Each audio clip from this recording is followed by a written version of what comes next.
Halo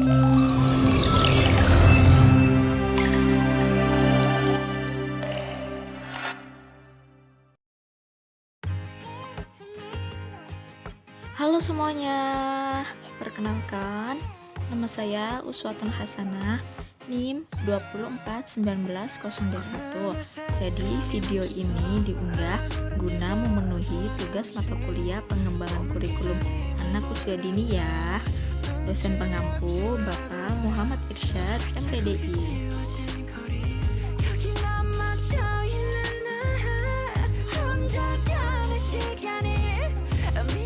Jadi di sini saya akan menjelaskan beberapa poin, yaitu jenis-jenis model pembelajaran anak usia dini, prinsip-prinsip dalam memilih tema, dan cara membuat webbing tema. Jenis-jenis model pembelajaran anak usia dini.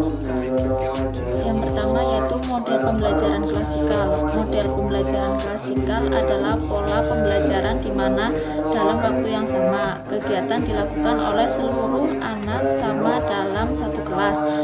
Model pembelajaran ini merupakan model pembelajaran yang paling awal digunakan di TK atau taman kanak-kanak, dengan sarana pembelajaran yang pada umumnya sangat terbatas serta kurang memperhatikan minat individu anak.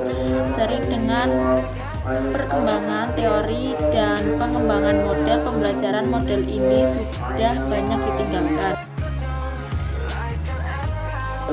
Yang kedua yaitu model pembelajaran kelompok.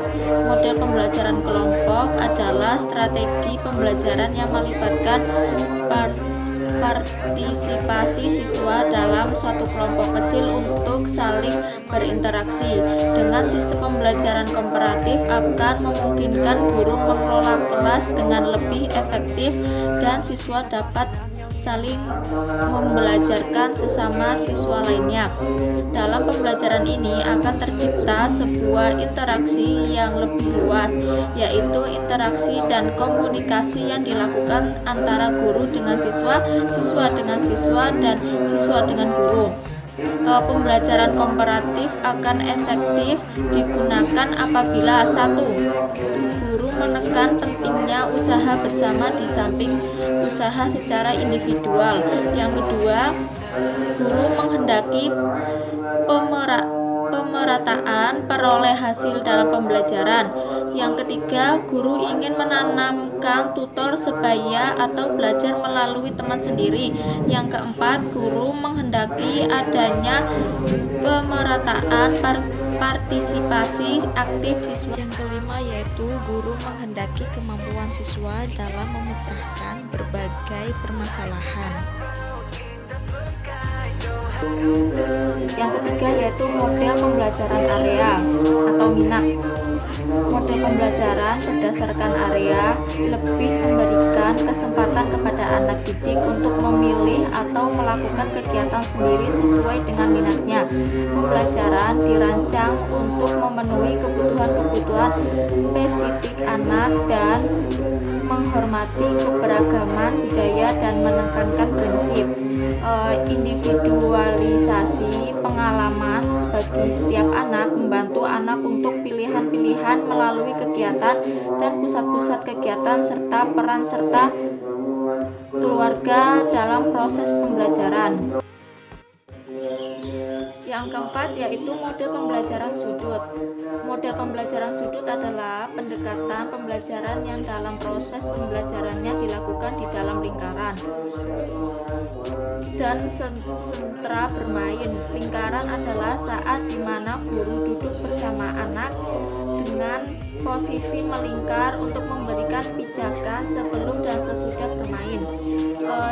Sentra bermain adalah zona atau area dengan seperangkat sebagai pijakan lingkungan yang diperlukan untuk membangkitkan seluruh potensi dasar anak didik dalam berbagai aspek perkembangan secara seimbang. Sentra yang dibuka setiap harinya disesuaikan dengan jumlah kelompok di setiap TK.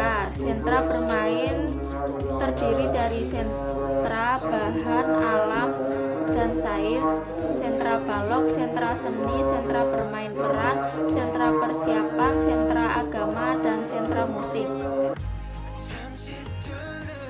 Selanjutnya yaitu prinsip-prinsip dalam memilih tema.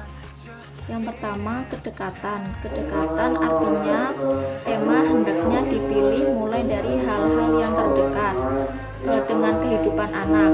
Dekat dimaksud dapat dekat secara fisik dan juga dekat secara emosi atau minat anak. Tema yang dekat secara fisik dengan anak, misalnya diri sendiri, keluarga, lingkungan rumah, lingkungan sekolah, binatang, tanaman, dan lingkungan alam. Setiap lembaga tentu memiliki kondisi yang berbeda-beda. Misalnya bagi lembaga PAUD yang lingkungannya dekat dengan pantai, maka tema lingkunganku dengan subtema pantaiku yang indah dapat menjadi pilihan tema sesuai dengan prinsip kedekatan.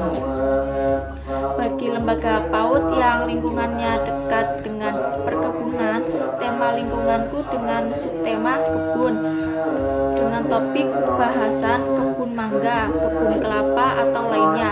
Kebun dapat menjadi pilihan tema sesuai dengan prinsip kedekatan. Yang kedua yaitu kesederhanaan.